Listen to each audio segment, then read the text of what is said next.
What's up, guys, and welcome to episode 18 of Mr. Millennial's Revenge. I'm your host, Nick DeMaria. Thanks for tuning in.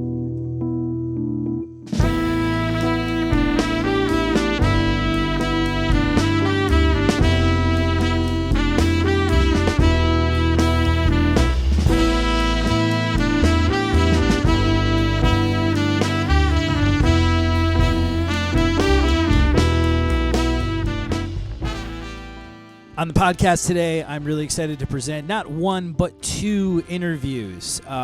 Trying something new, trying to showcase as many musicians as possible. And I thought, hey, not every episode needs like an hour plus interview. I could throw in some other stuff. So my first guest today is trumpeter, composer, and educator, Mr. Dave Scott.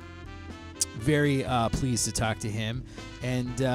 And then following up with that, my buddy Alec Rice stopped by on the podcast to talk about some of his new releases. And when I get closer to that section of the show, I'll give a little bit more info on the two guys there. But I'm really pumped. That the show seems to be growing. You know what I mean? It seems to kind of have a set of legs, and I finally figured out how I sign on, how I sign off. That was like super exciting when I realized that there was some consistency that I didn't realize I was doing intentionally. So it's fun. So man, it's the end of January. It's January 25th, and did the session at Firehouse 12 last weekend, and just want to shout out to the band. Thank you so much for your dedication and hard work. Really, really excited to get that stuff heard and out there, and got to mix the tracks. But it was great. We did a one session at Firehouse 12 Records in New Haven, and about, I'm trying to think, 5 tunes. I can't believe I don't have that memorized. But yeah, I think it's 5 tunes. Kind of like an even eighth electro-acoustic vibe. But like I said previously, it's part of the Dark Tower series that I'm doing. I'm trying to do an EP for each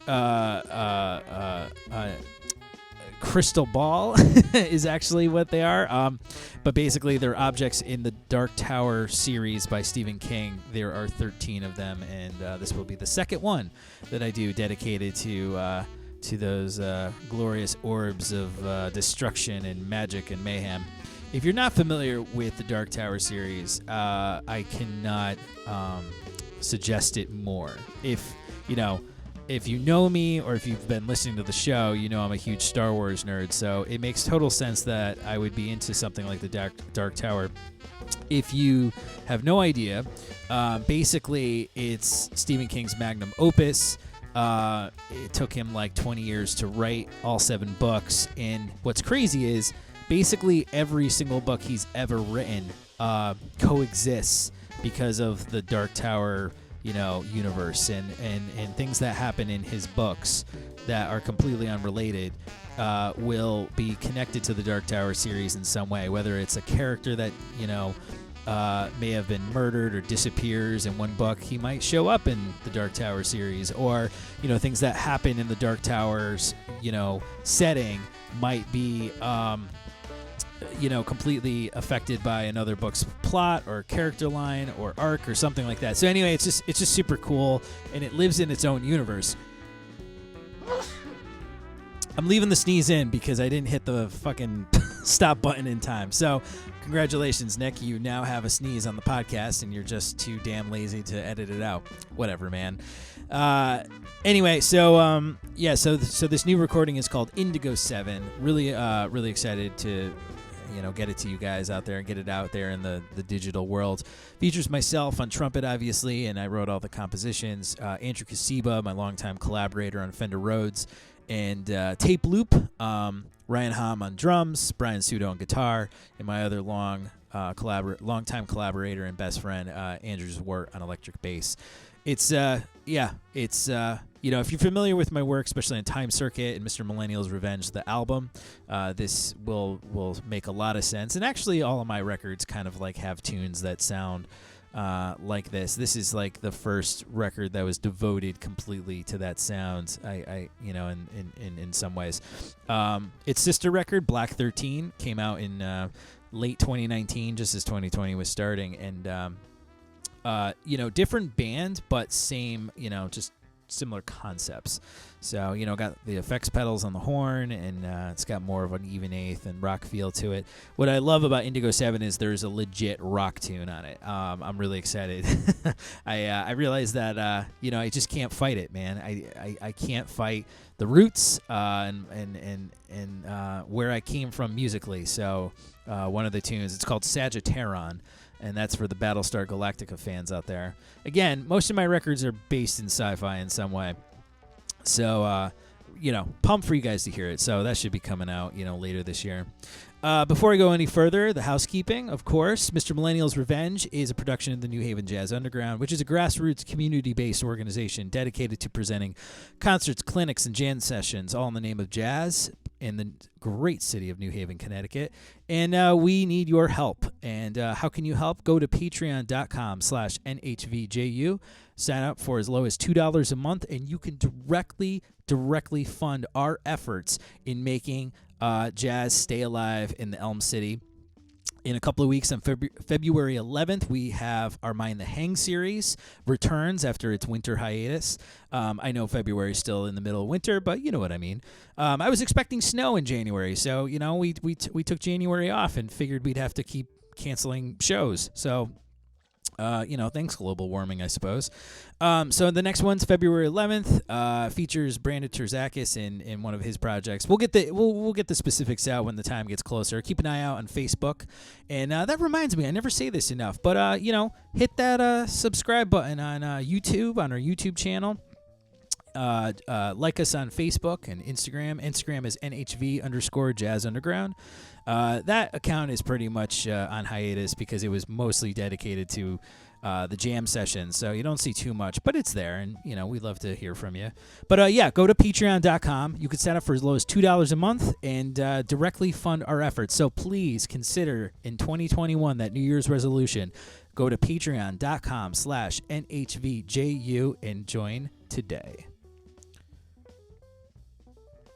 So there's not much of a monologue today because I've got nearly 2 hours of interview. So let's get to it. I first met Dave Scott in 2003. I was actually his first student at Western Connecticut State University. When I was a freshman, from 02 to 03, there was no jazz trumpet teacher. I was just taking classical lessons, and I took them with a phenomenal trumpet player named Rich Clymer, who plays in the New Haven Symphony Orchestra. He's worked in the Brooklyn Ballet and done some work on Broadway, and just a fantastic trumpet player. And I say this in the interview, but I love bringing up that Rich and I got along very well, but I was really into Miles Davis, and he wasn't. And that's not a slight against him at all. But I talk about it in the interview, and we didn't really get along about Miles, but he did appreciate my love for him. And but we did talk a lot about Freddie Hubbard and what's his fucking name? Walt Fowler? The trumpet player with Frank Zappa, like in the later years. We talked about a lot of Zappa records. But anyway, when it came to my sophomore year, the school luckily hired a jazz trumpet teacher, and that would be Dave Scott. And so I was his first student with a couple other guys, and Dave was great.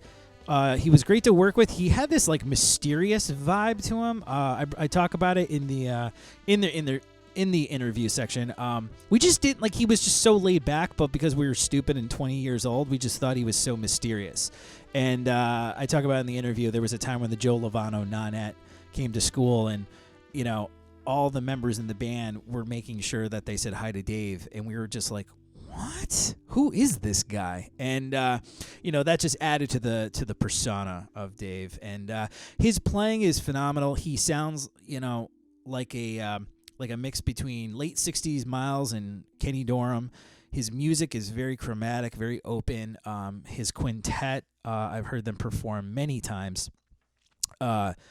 sounds like an extension of the Miles 60s band. So if you're into that sort of thing, definitely check out his music. Song for Amy is a great record. Naivete is my favorite of his.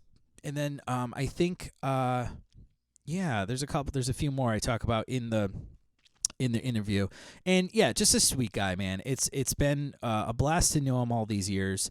And I'm glad that I can get him on the show. So, without further ado, my first guest is trumpeter, composer, educator, Mr. Dave Scott.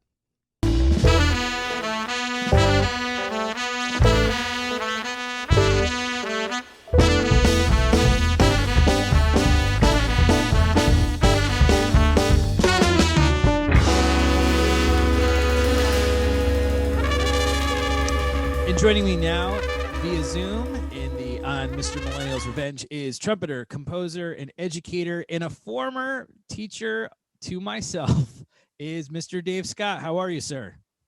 Okay, Nick, how's it going, man? Good, man. It's good to hear your voice. You know, that's the name of the game during COVID. Yeah, good to talk to you too, man. Yeah. How you holding up?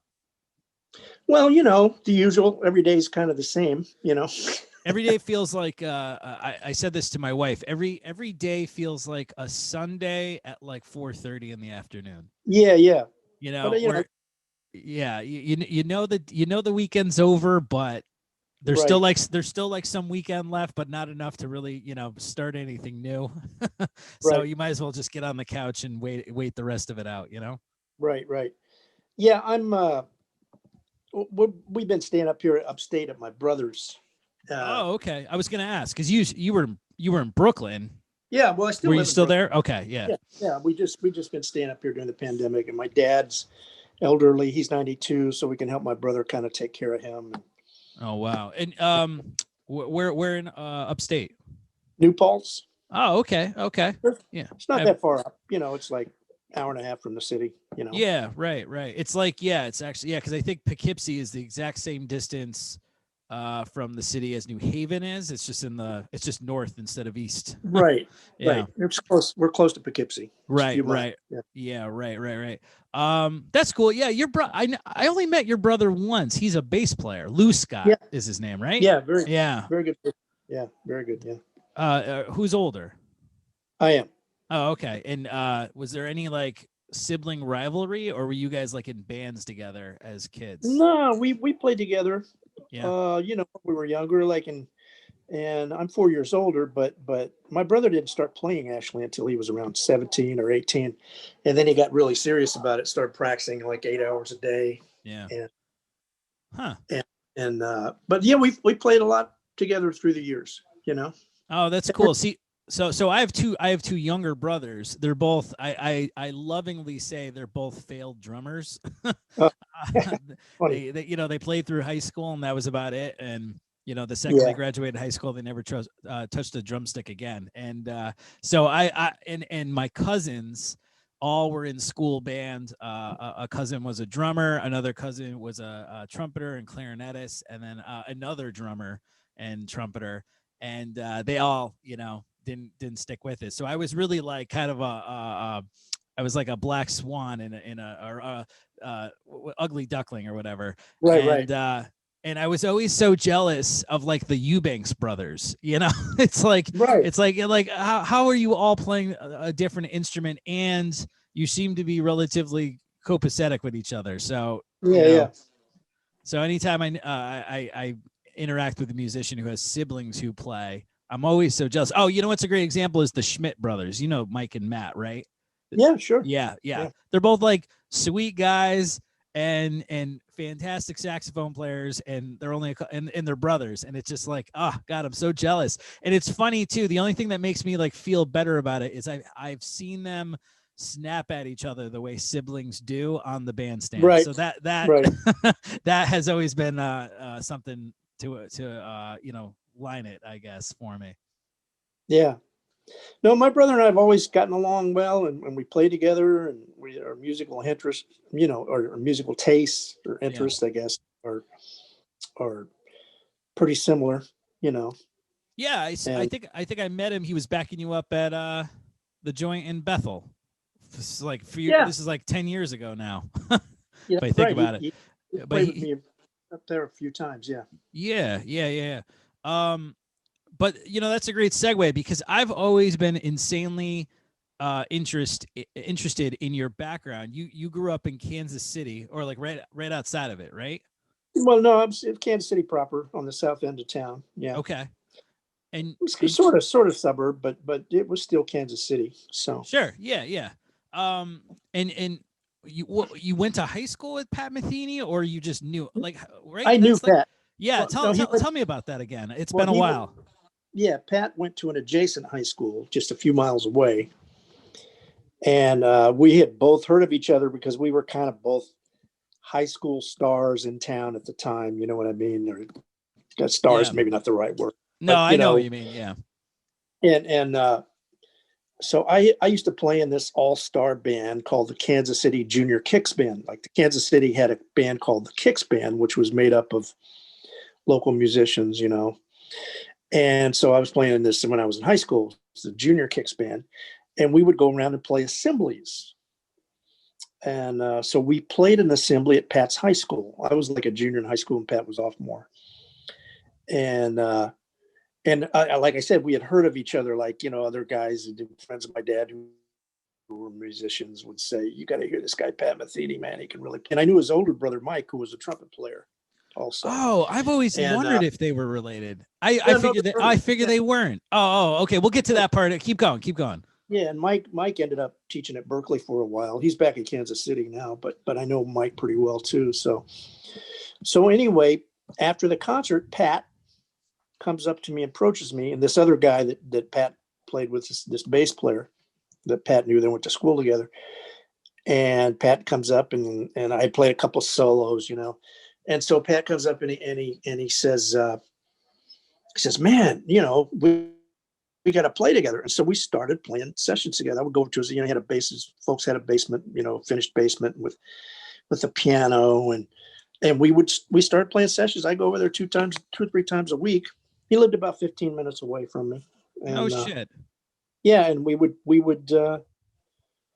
play sessions, man. And that was, it was great. We learned from each other. Pat could really play then, Oh, and I actually have a recording that we made in 1970. We were auditioning for the Kansas City Jazz Festival, and we were rejected, but it was with some other local musicians, some guys they were older guys at the time. We were in high school. They were in their 20s, right? And they were guys that were playing around town.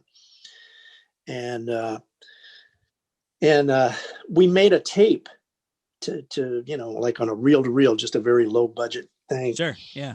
And but the piano player made it into a CD. I have it somewhere. I don't know of us playing in high school, but it's kind of cool to go back and listen to that a little bit, Oh, of course. What a time capsule. Have you guys run into each other since? Like, have you gone see him play? Oh, yeah. And go say I've gone hello? to see him play.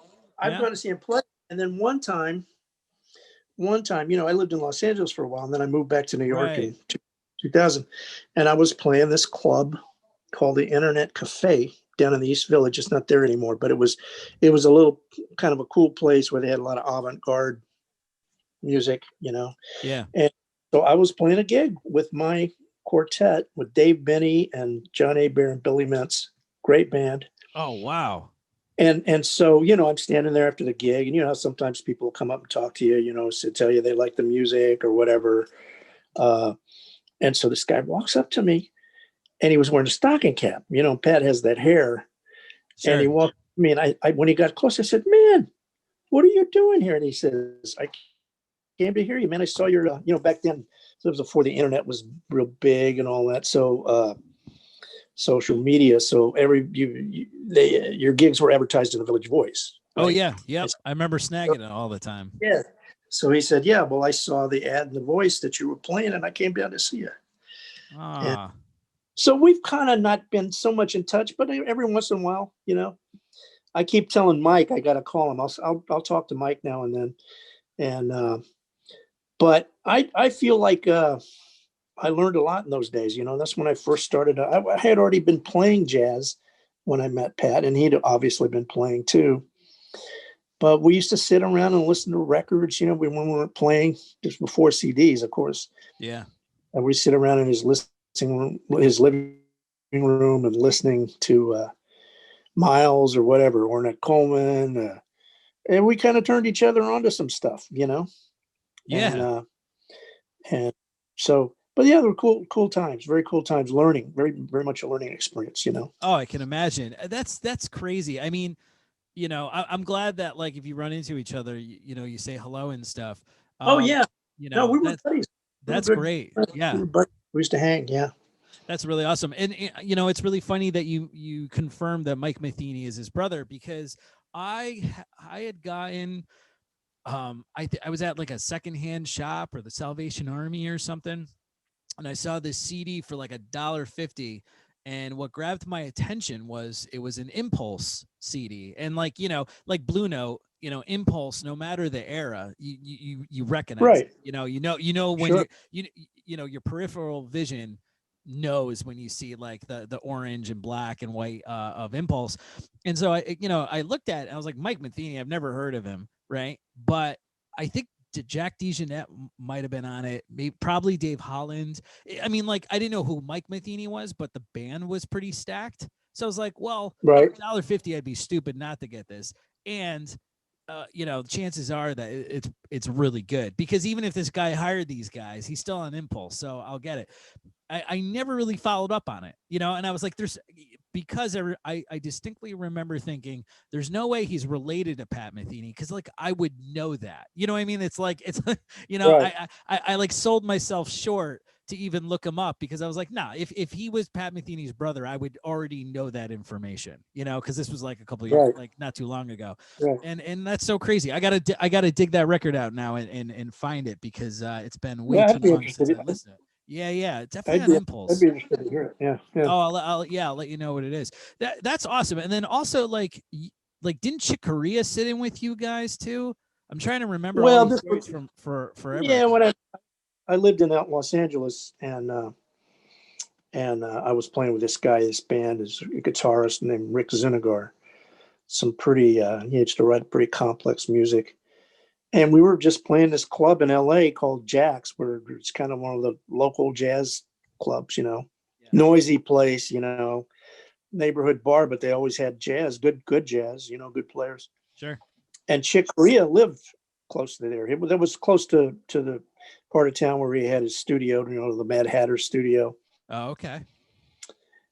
And so Chick and I, I play piano as a second instrument.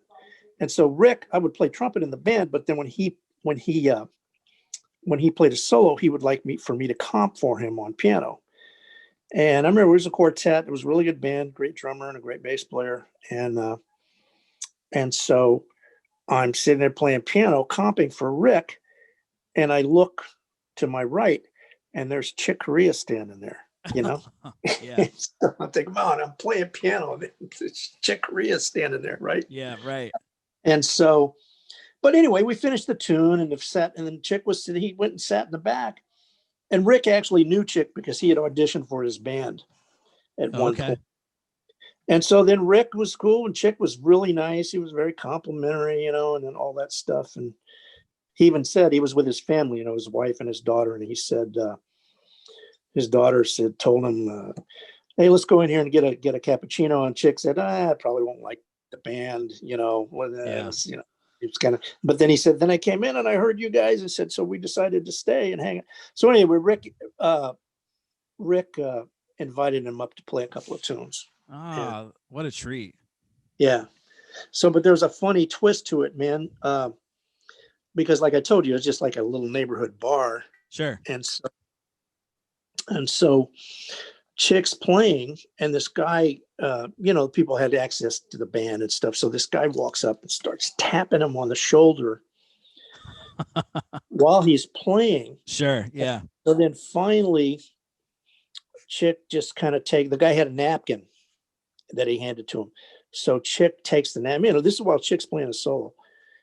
Chick takes the napkin and throws it, and it actually ends up landing inside the piano. And so after the set was over, the drummer and I walked over to check out, and it was a napkin that had $1 bill on it, and it said "Take 5." Oh my God. So just goes to show you, man, doesn't matter who you are. You can be Chick Corea. Yeah. You play at some neighborhood dive, then you're going to get that kind of stuff, I'm gonna definitely keep that story in That's a my good pot. story. Yeah, I'm gonna keep that story on standby for like whenever I'm talking to younger guys and stuff, Yeah. or if it's one of my gigs and someone does the same thing, that you could be Chick Corea and you're still getting the same bullshit requests and Yeah, treatment exactly. and stuff. That's hilarious. And that Exactly. and that's the thing. Like younger cats need to hear this stuff. You know what I mean? Like they need to hear that Chick Corea was given $1 and like a stupid request. And Yeah. And you won't take after yourself he so was, seriously. yeah, this was probably like it was in the 90s, Oh, mid-90s maybe. well established then. Oh yeah, well established, of yeah, course. yeah. Right. This isn't like obscurity before or just after playing with Miles or something. It's like Chick Corea is a household name in jazz at that point. Right, exactly. That's too funny. You went out to LA for what? Session work? No. I No? went out Well, there actually. I had gone back to school. I came yeah. back to Missouri, where I'm from. Yep. After I'd been in New York for a few years because I had some addiction problems with alcohol and drugs, and so I went back there to get it together. Yeah. Right. It took me a while, but I went through some treatment and stuff, and That's good. Good for you. And so I ended up going back to finish my degree there when I was in Missouri, and then I went out to California to do my master's degree at Southern California, USC. Oh, yeah. I remember you telling me about USC. Yeah. Okay. Okay. Actually, I did my master's degree there, and I had actually planned on coming back to New York sooner, but I ended up staying in Los Angeles for 11 years. Right. I ended up playing with a lot of really good people out there. I met Billy Mintz, who's one of my still guys that I've always played with and influenced by. I met Tony Malaby, was living out, not in LA, but he was living in Arizona at the time. Right. Yeah. I know. And I met Tony. Tony used to come to LA and we would do some gigs in LA with Billy, and I played with Vinny Golia out there a bit, among other people, Kim Richmond. Met my good friend Clay Jenkins, another trumpet player out there. We had a band together. So I played out there a lot, but then eventually I just kind of got frustrated with what was going on out there. And Tony had moved to New York in 95, I believe. Mm-hmm. And he kept saying, no, you got to come to New York, man. You got to come to New York. And so eventually I moved back to New York in 2000. Yeah. You were telling, like, so for anyone who doesn't know, I was one of your first students at WestCon, and that was like 2003 or so. Yeah, I think you and oh my God, I can't remember his name now. Probably Dan Revita. That's him. Yeah. You and Dan were my first two WestCon students. Yeah. It was strange. Like I remember, my freshman year, they had me study with Rich Clymer, who is a fantastic classical player, and we hit it off because our common Rich is a funny guy. He could talk to you about Freddie Hubbard. He was like kind of classical cats are kind of dismissive of Miles, so he kind of had that vibe, but he was like respectful about the fact that I really liked him. So he would always be like, yeah, I don't, he has a very soft voice. He'd be like, I don't dig him, but I know you do, so that's great. And I know he wasn't like, patronizing me. We just didn't see eye to eye on that, but man, we always got along if we talked about Frank Zappa. So that was like, that was like as close to jazz as we got in a sense. And I remember thinking like, well, what am I going to do? I'm supposed to be taking jazz lessons. And then they brought you in, and I remember you were playing your Con Vintage 1, and you had just moved back from LA, and that was like our introduction together. And it's funny, I bring up the vintage Con because I remember you getting rid of that horn because you didn't like it, and anybody who had that horn hated that horn. It's like, there's like a recovering trumpet player association. Yeah, it's kind of funny. I mean, that horn is actually a very good horn. I liked the sound of it a lot. I liked it. It took a lot of work to play it, and for me anyway. I don't know, everybody's different, but I still have my old bench that I play is still my favorite horn. It's an old Chicago Binge, and it just plays so beautifully. And it's you don't have to. It's funny. I don't know what the design or what there's something about it that you don't have to work as hard to get it to do what you want it to. Sure. Which Sure. for me, I like, because I like to play long lines and a lot of chromaticism and up and down and it's a perfect horn for that. You know, Sure. very fluid. So Yeah.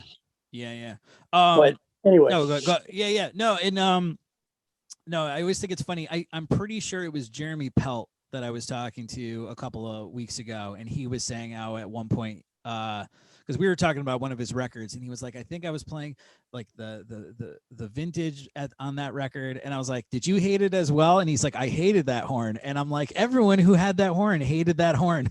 There's got to be a warehouse full of these things where nobody wanted them, you know. Well, go ahead. I still, you know, I did let me think. I did one recording with it. My first steeplechase record I was playing for Amy, right? Yeah.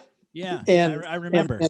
And actually, I mean, when I go back and I listen to that record, I like the way the horn sounded, you know. Yeah. And I like things about the horn, but it just, you know, you always have a favorite horn, man, and the Binge is just always, it's always just been. I have a really good Bach too. That's a good horn, but the Binge is still my favorite. What kind of Bach? Because my favorite horn that I play, my main horn, is my Bach 43, and it's a 43-37 actually. It's got a 37 bell but a 43 lead pipe. That's why I had the same thing. Is a 37. And beautiful horn, man. And when I was living in Los Angeles, that's the horn I was playing actually until 95 when I got the Binge. But, and it was raw brass. And I was eating holes in it. And I took it to this guy, Bob Malone, who's a famous repairman. All the symphony guys went to him. All the studio guys in town went to him. And he suggested I gold plate it. And it's actually and I put one of his lead pipes on it. Bob made lead pipes. Okay. And it was I had a 25 standard and it was a 37 bell. Oh, okay. And I got the horn though in 1970 when I was in high school. My folks got it for me, and it's an early Elkhart, and it's really a beauty. But when I gold plated it, man, it changed the sound. Oh no! It made it brighter. Yes. Yeah. And so, I did take it. I remember I was in Josh Landris's shop, and I asked him if there was anything I could do. And he said, why don't you try a different lead pipe? So he had a 43 lead pipe there. And I tried the 43 lead pipe, and it brought it back. It brought it back quite a bit. Oh, wow. And with the bigger lead pipe, it played a little, a box can be a little stuffy. And it kind of opened it up, man, and made it a better horn. I think I've. Oh, go ahead. Sorry. No, go ahead. I was going to say, I've never thought box were stuffy, and I think it's because the only one, like my first Bach, my Bach was a 43, which is bigger than the standard. I think that's why, because you're not the first person who said to me, I find the Bach kind of stuffy, or it's a little too small for me. And I wonder if that's because I started on the 43. I never knew anything except the 43, because maybe that's like a 37 thing or something. That probably has something to do with it. Yeah. But you and I both share the love for the darker timbres, right? The darker sounds. And I'm always impressed that you play a silver horn and it sounds as dark as you do, because I always associate that laser,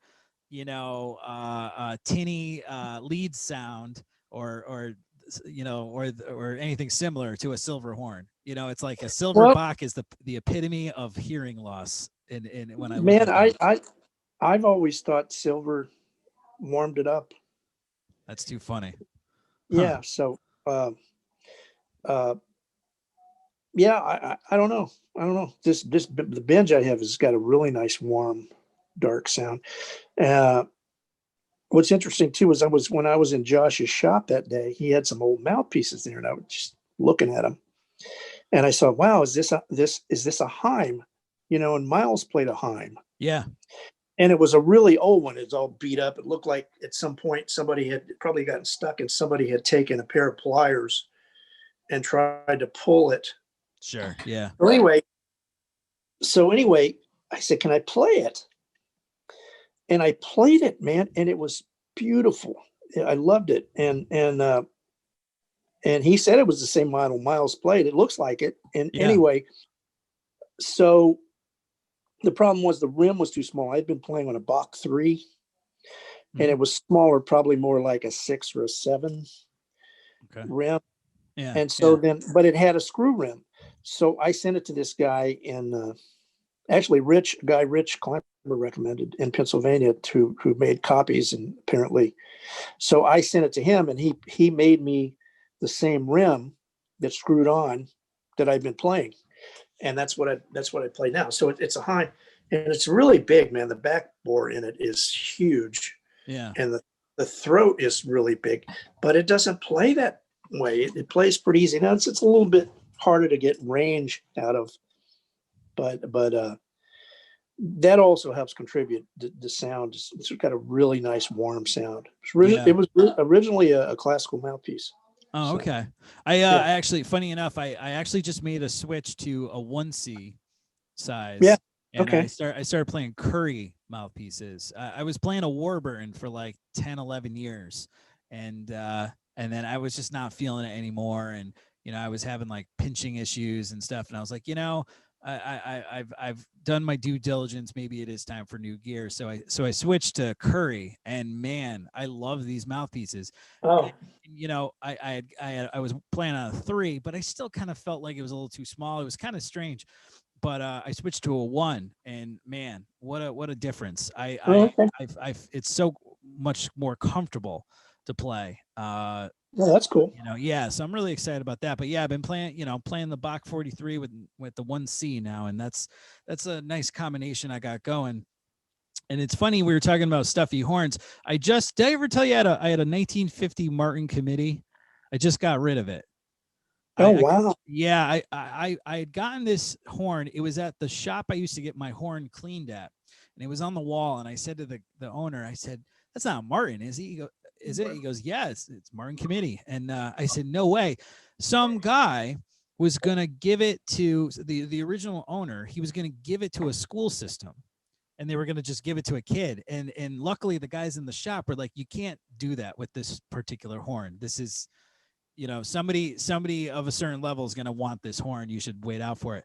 And I remember saying, like, what does the guy want for it? And I think he wanted like 2,000 or something. I said, I checked my phone. I go, well, if you call him right now, I can give him 1,500. And it's just like emptied my bank account, and I had it. And man, that horn was something. It was heavy as hell. It was the heaviest horn I ever. I had 2 Martins at one point. Yeah. I had the smaller one. Matter of fact, I had Bob Malone redo the valves on my Bach at one time. It took him about 2 or 3 months. So during that period, I played the Martin, and it was one from the 50s. But it was it was a small, it was a medium bore.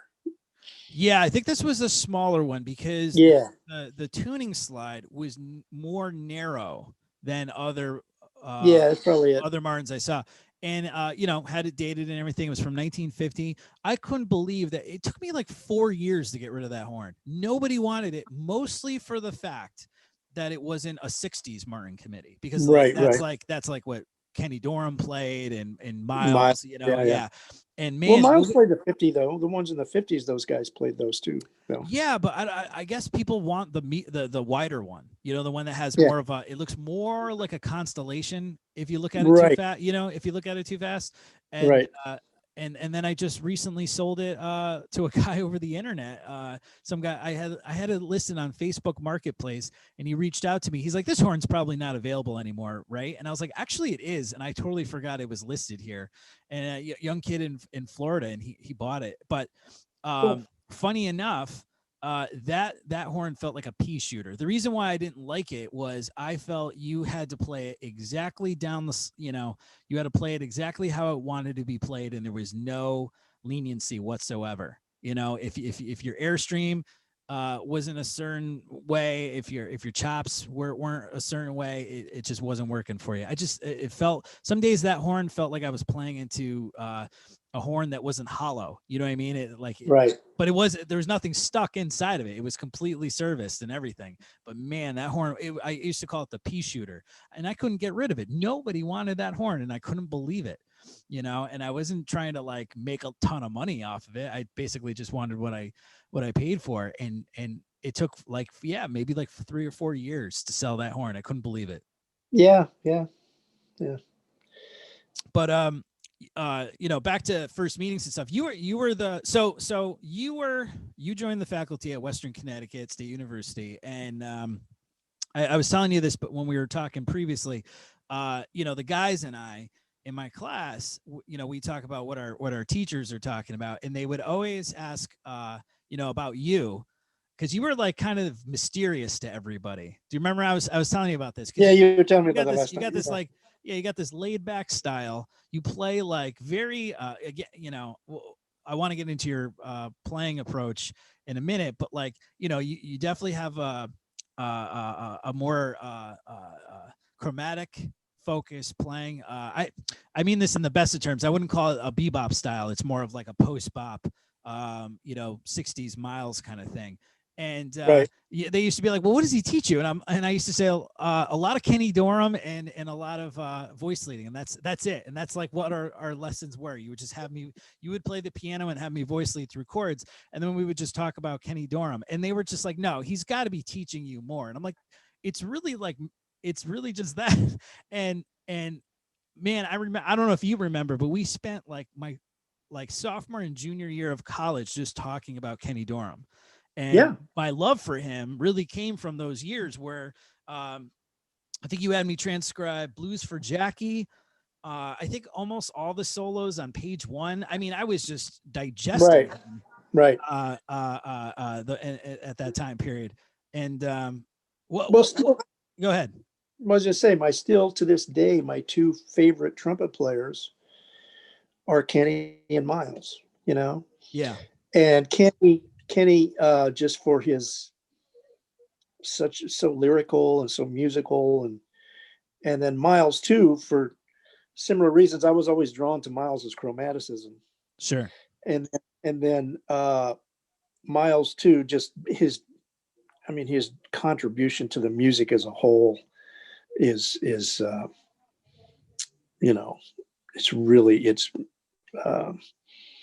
paramount. I mean, not paramount, but so we're but anyway, his contribution was so huge to to jazz and not just jazz, but music in general. You know what I mean? Some of the places he went and he wasn't afraid to go, and he always had an ear for talent. I mean, he always found the best young guys and they were in his band. Yeah. Yeah. And he was a visionary. Sure. Looking for Yeah, definitely. And but those are 2 of my favorite.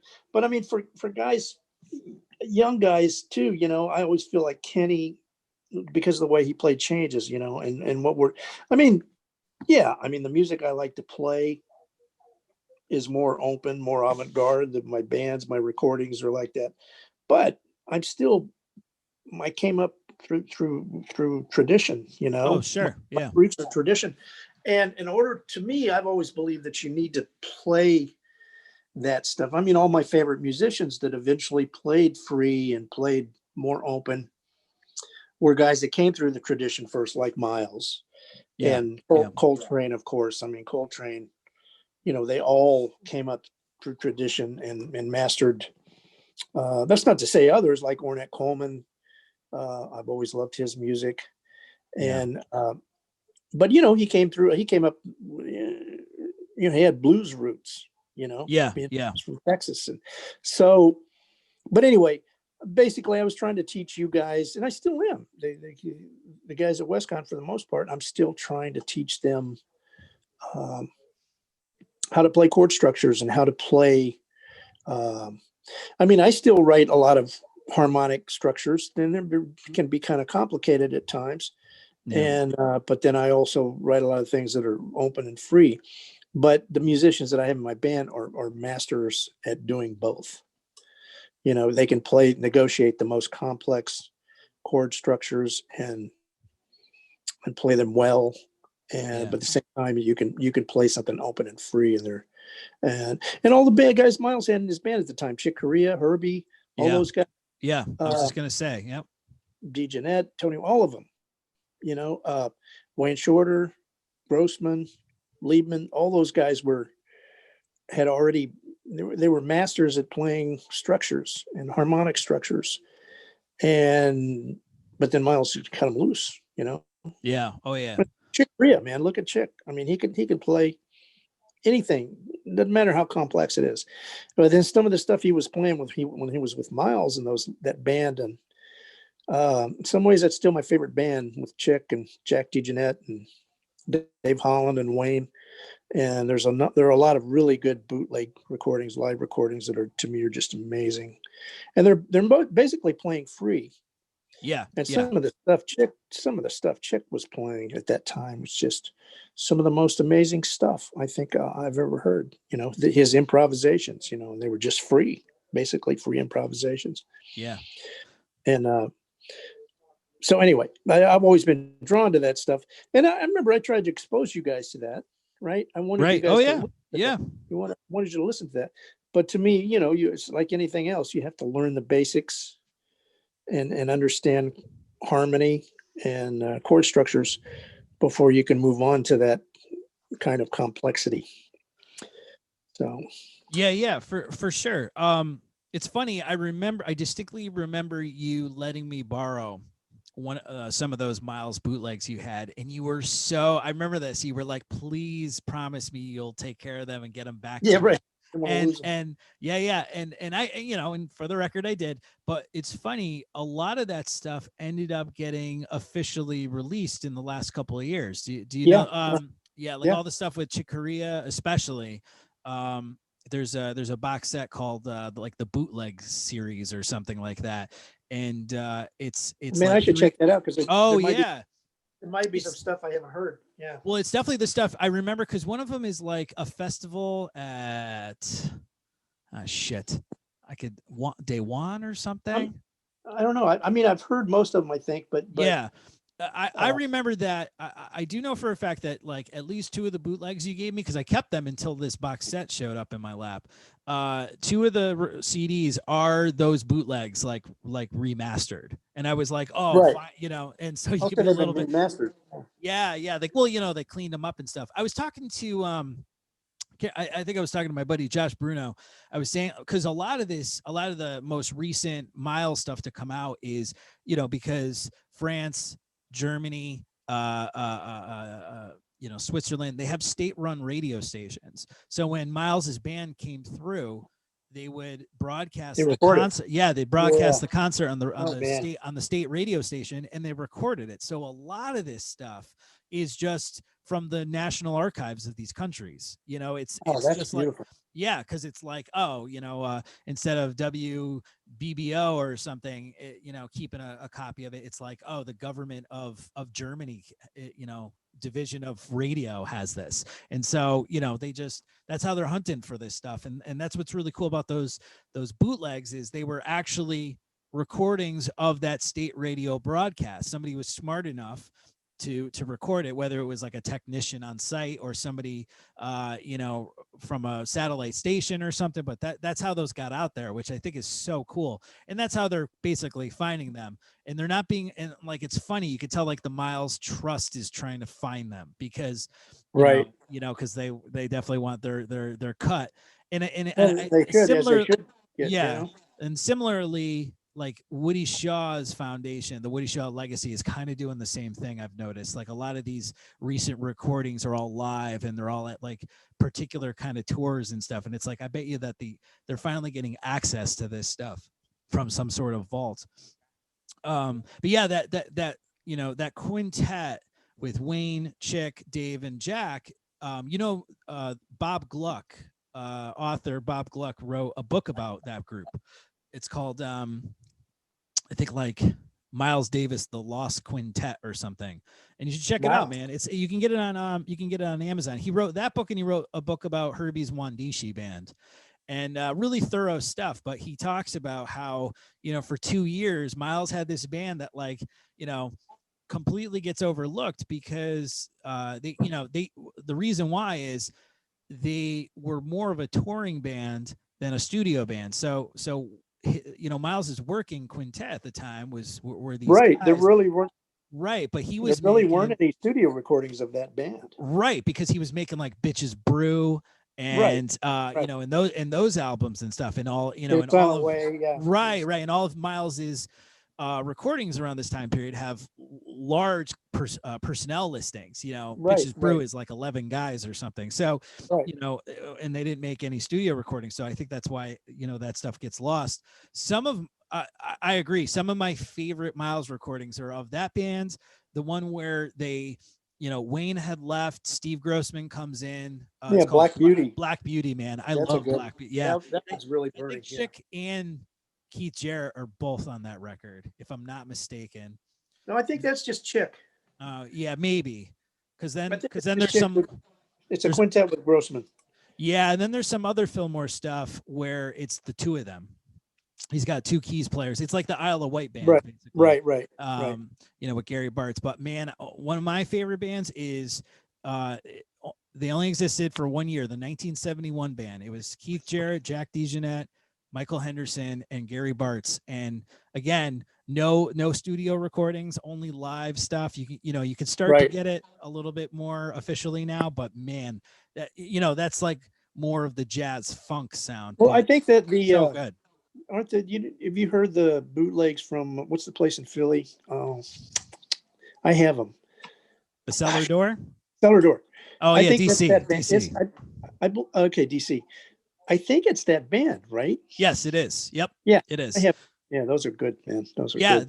That the band played there, and then the band did a tour in Europe. So there's like you can get like a 3-month spread between the Cellar Door. It's like summer 1971 through the end of the year, and there's like a bunch of live recordings and even some YouTube footage. They played on a Norwegian TV show live, and you could see Miles with the wah-wah pedal and the fro, and it's man, I love that stuff.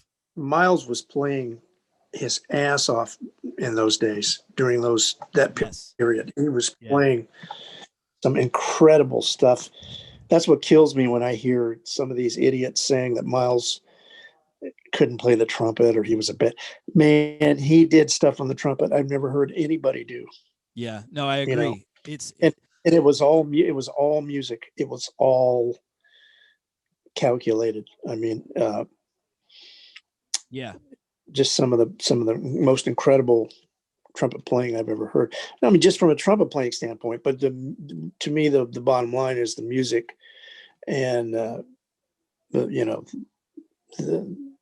creativity, the vocabulary, that to me was, nobody else was doing that, man. Yeah. Right.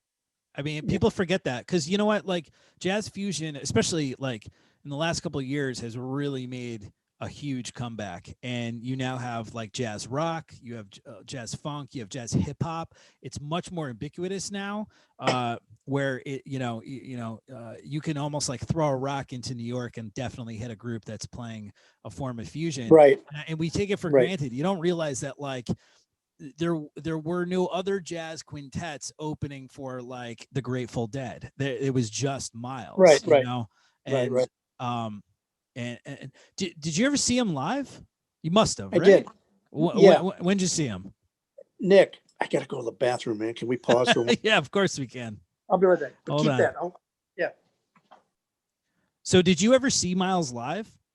Yes, I saw him a couple of times, but when I was 17, the year was 1970, and I had developed this kind of relationship with Clark Terry.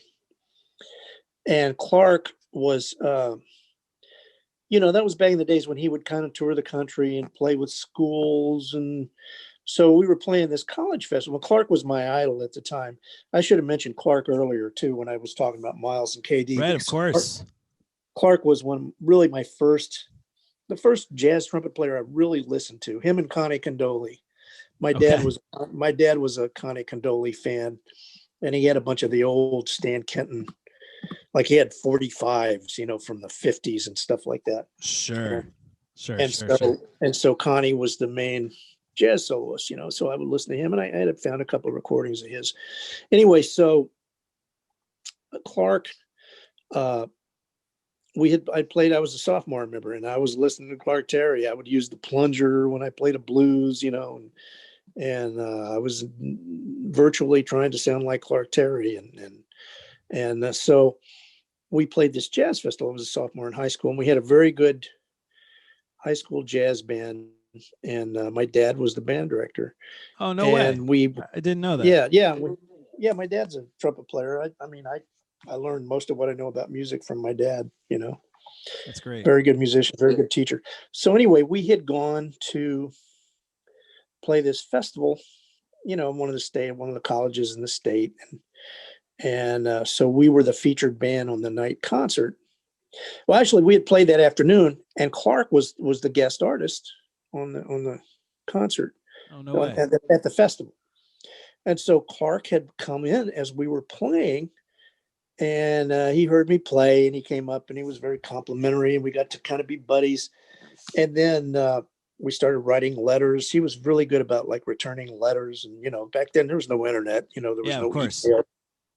And so we kind of got to be buddies. And then the next year, my dad brought him into the school to be a guest soloist with our high school group. Right. Yeah. And so he came to me after the concert, and then he said, "Hey, how'd you like to come to New York and spend a couple of weeks with me? I could show, because I had told him how much I wanted to play, and I wanted to be a musician, and that's, I wanted to play jazz." And so that summer of June of 1970, I spent 2 weeks with Clark, and he showed me around. He was playing on the Tonight Show. He took me to Tonight Show. Yeah, right. And, Clark was around town, man. He was so respected. We would go hang out at the Half Note every night. And the old Half Note that was down in Tribeca back then. Yeah. And we go to some of the clubs. We go to the Vanguard to hear Thad and Mel. Anyway, so Miles was in town playing at the Village Gate, and Clark had some friends of his in town. And so we all went out to dinner, and Clark took us all to dinner, and they all were saying, "Hey, let's go hear Miles." And Clark was like, he and Miles were tight, man. He was one of my mentors. Right. Yeah. And they're both from St. Louis. And so Clark was older. So, and Clark, he was old school, straight ahead. He really wasn't into what Miles. This was 1970. This was the Live at the Fillmore band with Keith and Chick. Yeah. Grossman, Dave Holland, Ayrto, and DeJohnette, right? Yeah. And so, and I'm back there cheering, like, "Oh God, let's go. I want to go see Miles. Yes, please. And Clark was saying, no. Clark's like, I'm saying this to myself, right? And Clark's like, I don't know. I'm not going to like the music. I'm not right into much. But finally, they talked him into it, and we went down. He was playing at the Village Gate. There used to be the Village Gate, and then there was upstairs the top of the gate, right? Yeah.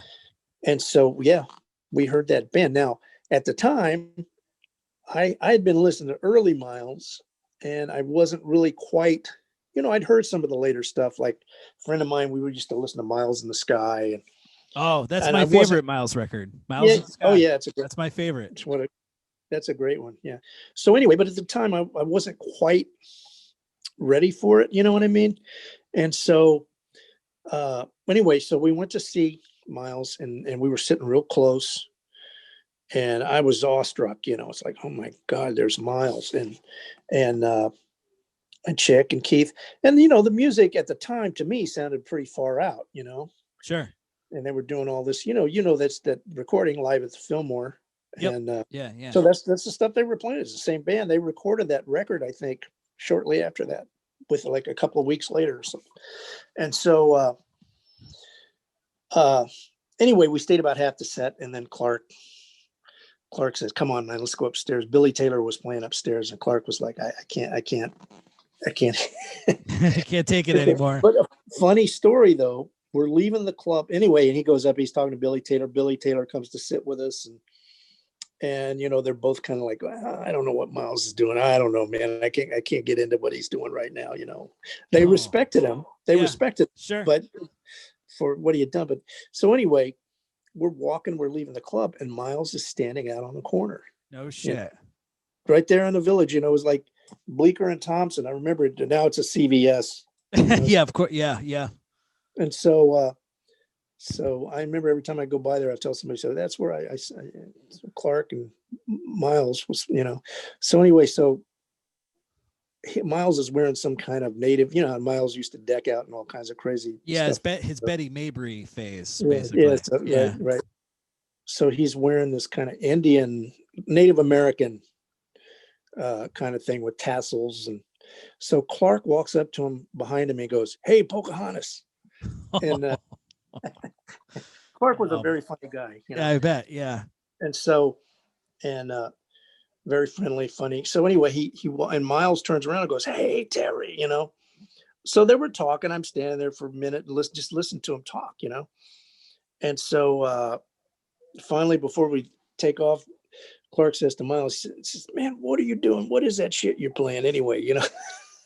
Probably one of the only people that could get away saying that to Miles. Oh, right? yeah, definitely.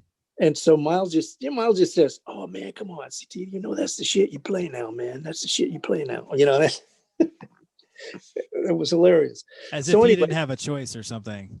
Right. Yeah. So, but I remember after that, I was awestruck, and I went home and I started to check that music out more. Wow. And because it opened up my mind. And then I saw him again. I was out in California in 1985. I was up in Berkeley, and he was touring with the band, the band with Schofield. And yeah, I was gonna say 1985 would be the Decoy Band, or you're under. Yeah, it was that band. Yeah, You're under arrest. Yeah, you're under arrest. It was that band. Yeah. Oh, and Bob Berg was playing tenor. Yeah. And it was that band, and Schofield, and that bass player. What was his name? Daryl. I can't remember his name. Oh yeah, Daryl something. Yeah, Daryl something. Yeah. I can't remember either. I think. Yeah. Oh, it's gonna kill me. But anyway, I saw that band, and it was good. It was good. It was still good. Yeah. Oh yeah. I love the way Miles sounds on those records. Yeah. I think is the thing for me is about that era. The 80s stuff is definitely the last, the final frontier when it comes to Miles for me. But a couple of summers ago, I sat down and only listened to, the Man with the Horn to the end of his life. And to be honest with you, a lot of it is really good. I think it's just a lot of the technology just sounds too dated. And so you get turned off real quick by what you're hearing just because of the timbre. Well, the synthesizers and all that kind of stuff. Yeah, but like, man, Miles is playing some real fiery lines in that. He still had the musicians in those bands were top notch, man. Schofield and Bob Berg, Mike Stern, yeah, of course. Yeah, the people that played in those bands, Al Foster, yeah. They could play, man. It wasn't Miles didn't have anybody in his band that couldn't play, Yeah, right, correct, for sure. So yeah, it's always going to be well done, but anyway, my favorite stuff still is, it's all good, man. You can go back to like working and steaming, you know what I mean? It's like the whole period, man.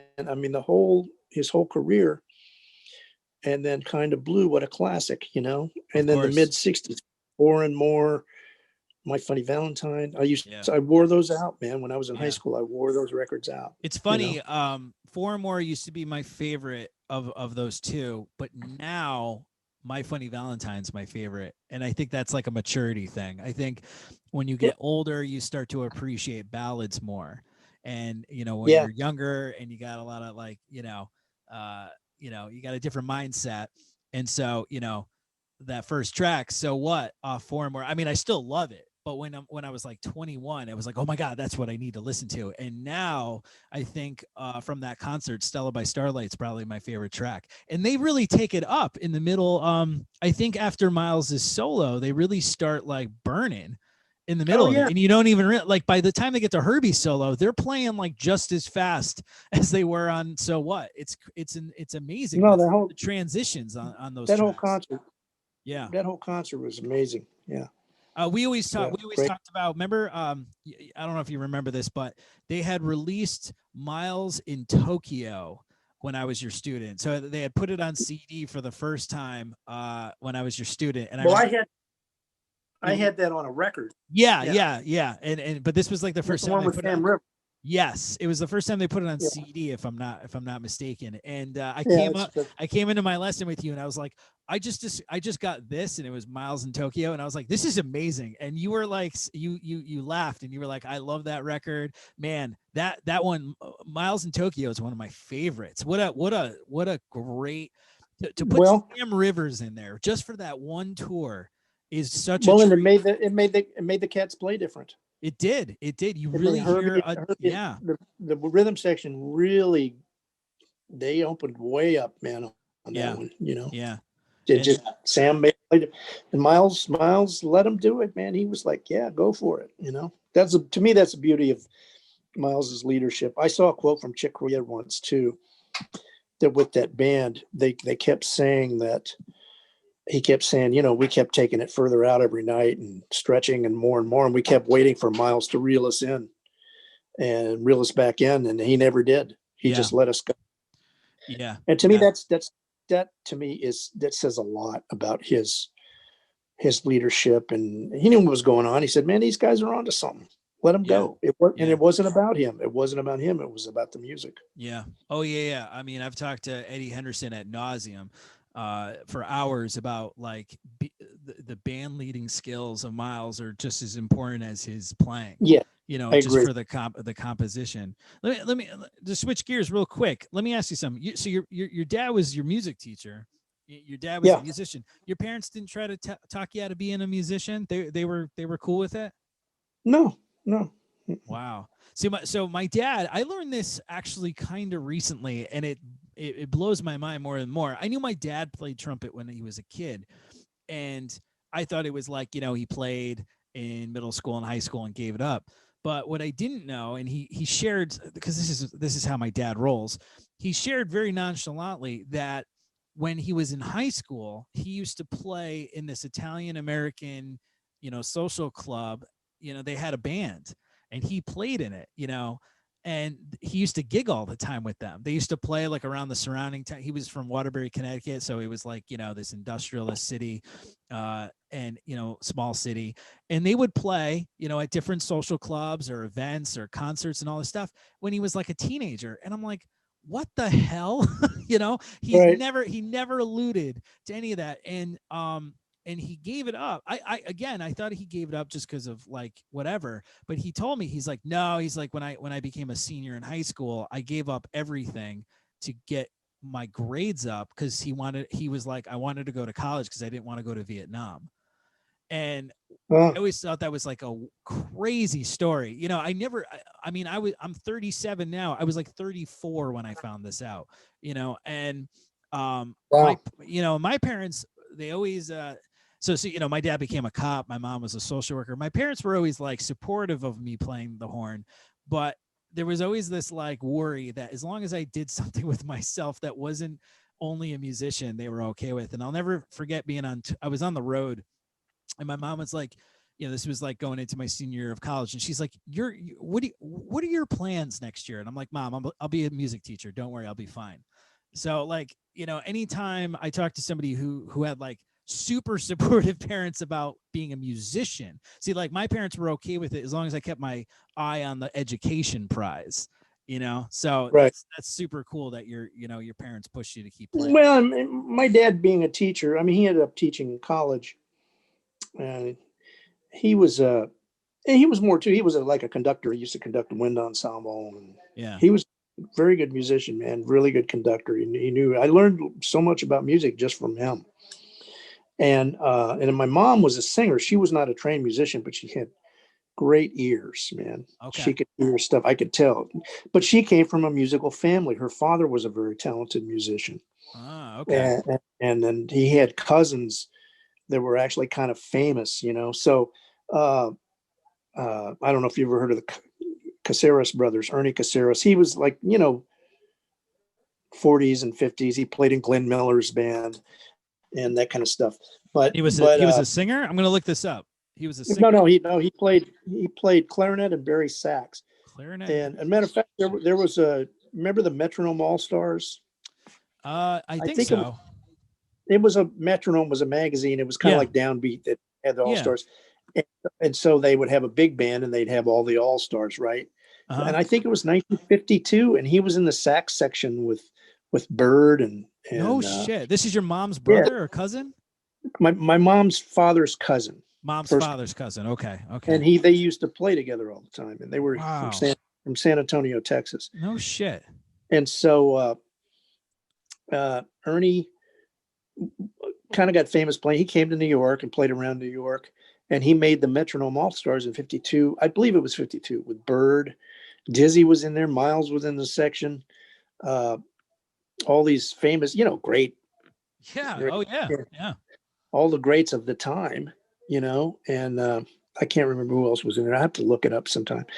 But anyway, but I come from a long line of musicians, you know, and so just kind of naturally. I mean, my father was a little more conservative. He was kind of like, well, get your degree. I mean, and I ended up going back to school anyway because, you know, I saw the writing on the wall. I was playing some gigs around, and I would see all these older guys who had spent time in Las Vegas, and they were having to play these stupid gigs just to make a living. And I said, you know, I want to get to a point, and you know, things are different now too than they were back then. So I got a degree, and I just basically supplemented myself doing the adjunct teaching, which I enjoy anyway. So so it's helped me to be able to continue to play creative music and to not have to play stupid gigs. Well, that's, I mean, you know, a real quick story was I actually asked you and Andrew Beals if I should take this gig. So when I was like a junior in college, a band that was touring offered me a gig, and it was like for 6 months, and I would be on the road with them nonstop. Yeah. And both of you told me not to take the gig because really? Yeah, well, Beals told me that if I took the gig, I would never come back to school. It was like I was maybe it was senior year. It was like I was so close to finishing, and there was just too much of a risk of not finishing my degree and regretting it, you know. And I see what you're saying. You know, and I believe you gave me kind of the same spiel that Beals gave me.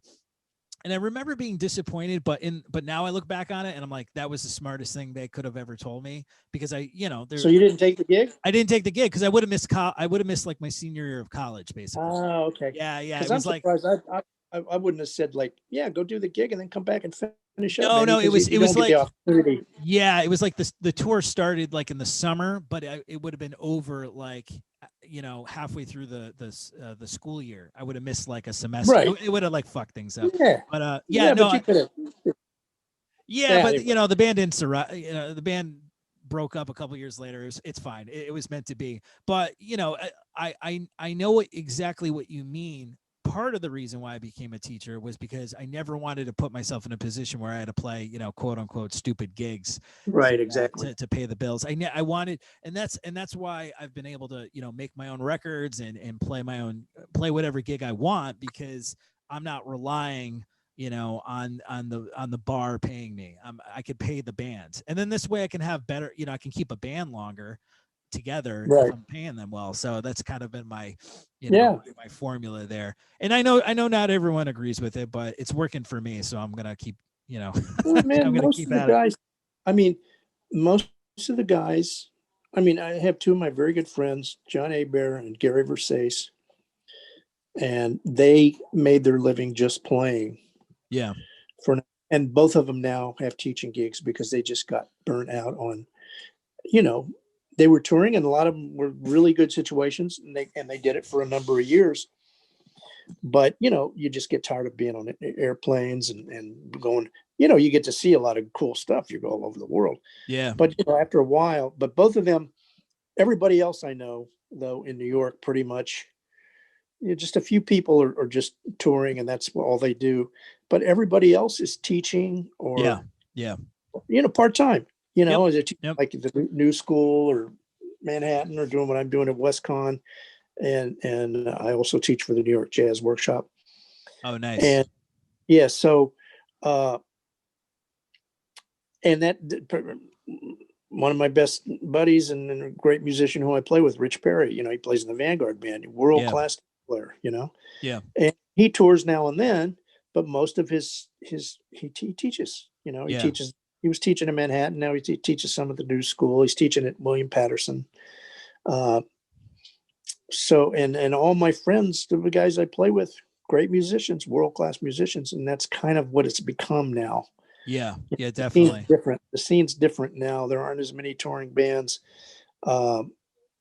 It's just it's a different scene now, Yeah, for sure. I mean, I always tell the younger guys, I was like, just go get a teaching degree or find a way to get your credentials because, one, teaching keeps me grounded, and it keeps me focused because I don't have the time to dilly dally, so it's like, I make sure I shed every day and I write and I book the gigs and rehearse the band and stuff and playing piano with elementary kids is the other side of that coin. And it really does. It keeps everything in balance, which I really appreciate, Right. And before I let you go, I said to you, you used to have this mysterious presence at school, especially when you were first at WestCon. And I remember I told you this story last time I was talking to you, but I want to get it on the show today.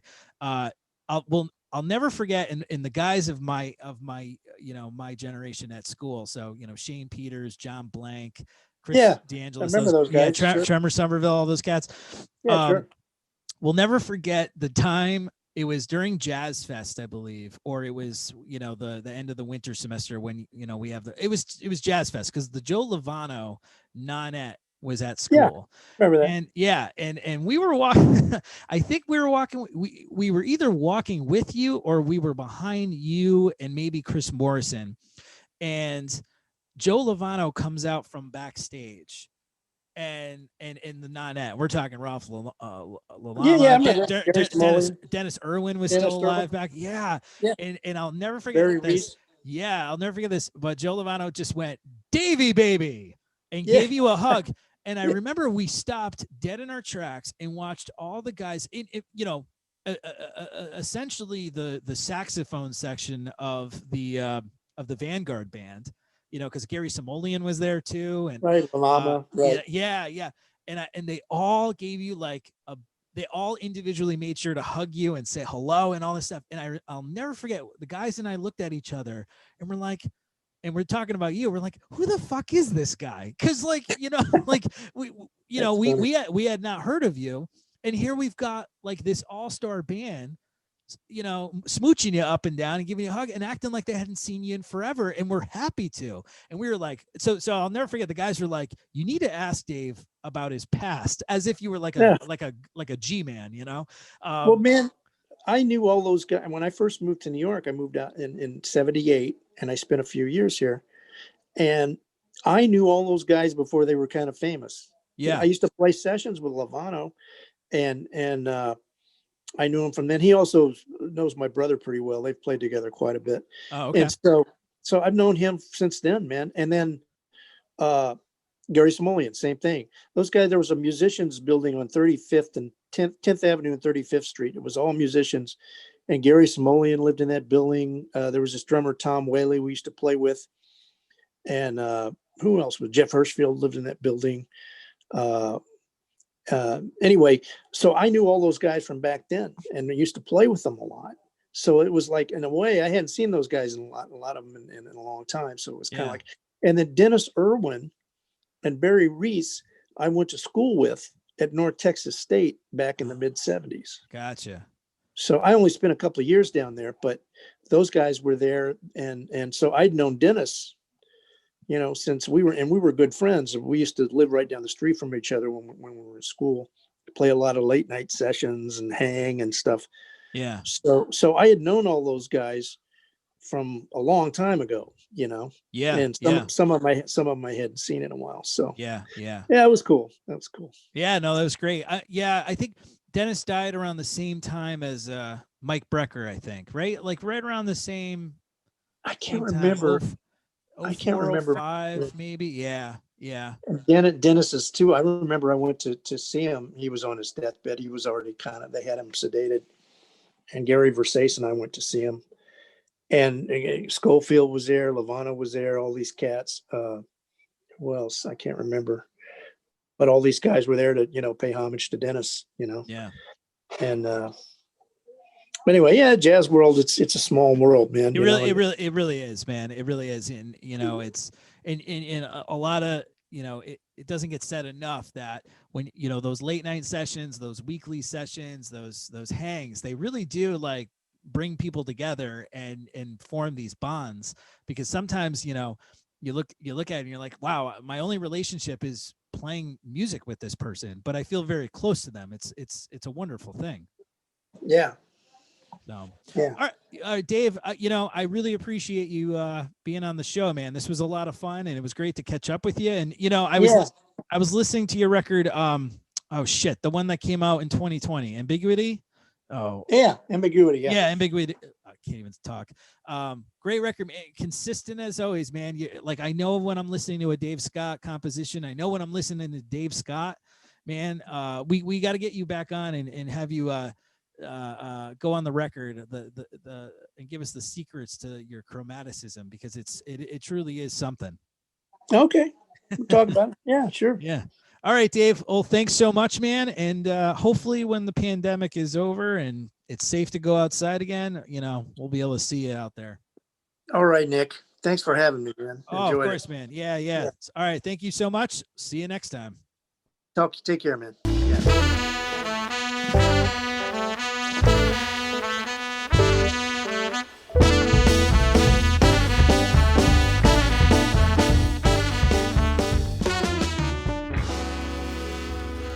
Awesome. So I'm so glad Dave could be on the show. I hope you guys enjoyed that conversation with him. Dave is just a fucking sage, man. He is such a cool guy, and it's, in like an hour and a half, we were just scratching the surface. So Dave, thank you for your time. We'll definitely get him back on the show. We need to hear more of Dave's excellent wisdom and all that good stuff. So stay tuned. We will have my next guest, Mr. Alec Rice.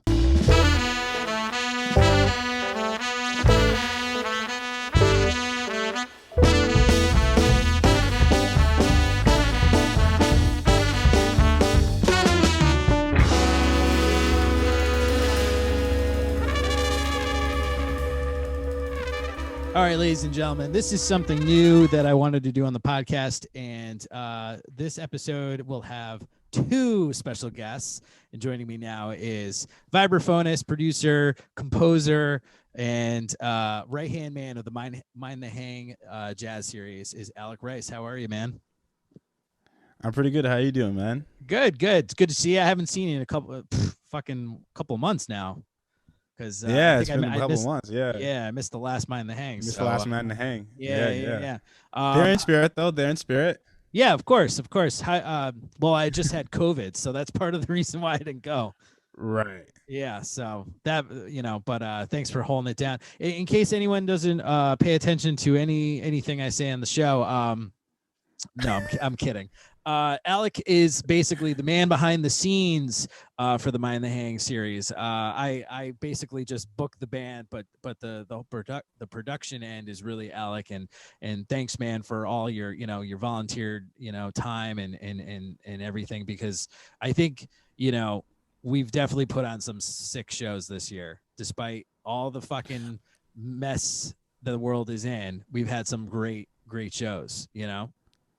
Oh, absolutely. Yeah, no, I'm 100% super excited that I got to be a part of it. I mean, the biggest thing to me is being able to, make a difference, however big or small it is, you know, making or producing cash for all these different organizations, I think is huge. And also putting money into the hands of the musicians when we're having such a rough time, I think is definitely like huge. And then, like you said, we've been putting on some like awesome shows. Like, I think that we've gotten some great shows within the last couple of months. So it's been really cool. It's you know, like the money, like the money is nice, but it's like it doesn't even matter, because in the sense that we got started like around mid-July or early July, and you know, nobody had been working for like 5 months, you know, or 4 months at that point. Right. And it was the beginning of,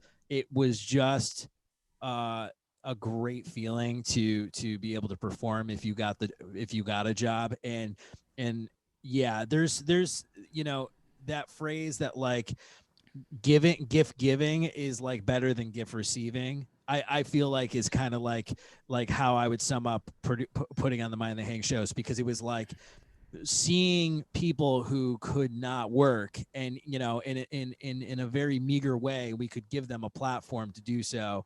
You could see the gratitude and the excitement and the drive to do it, because it's like we realize how fragile our art is if we can't get it out there, you know, and it just kind of percolates in us and drives us crazy. So it was like super awesome to, you know, be able to do what we could, you know, and we've been going ever since.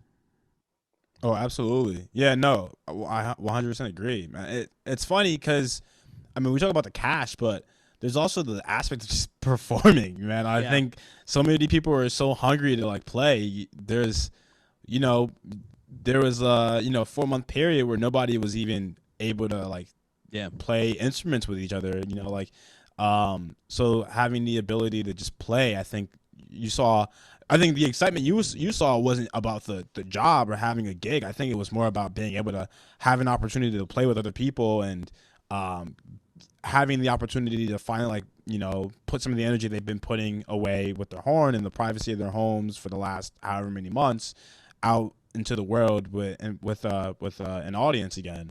Yeah, because that's what we all been struggling with, is having the lack of ability to play. I mean, I wasn't playing that many gigs in 2019. I was playing enough to like enjoy myself, but 2020 having no gigs whatsoever and not even having the ability to go to jams. You know, like I was at the jam pretty frequently. At least the Three Sheets jam, and to have no ability to play with anyone like ever. That, you know, that kind of threw a wrench in the whole thing, and kind of like made me I definitely was like a little depressed over it, you know, like not having the ability to play with anybody kind of screwed me up. Yeah, we all were, you know, and you know, I concur with all that stuff, because it's like I feel like a lot of people kind of got a reminder that it's got to be about performing and about the socialization and the art first before anything else. And then also with some cats, I'm sure they learned that despite the fact maybe they thought differently, this is true. This is what it's really about. And man, it's, you know, and the thing is like we, you know, for a while I was really bummed out, because I was like, you know, we had built such a movement with the jam, and now it was gone, right? But then like when I talked to you about putting on a series, it was like we had not lost any of our patrons, and it's like all these people were like, as long as I'm still employed, I could still do this. And like it just goes to it showed that sense of community still existed, even though we were being like, you know, kept at home. And then that was like definitely motivating for me to keep things going, because it's like, look, like these people still believe in it, so I should still believe in it. And absolutely. But you've been past that.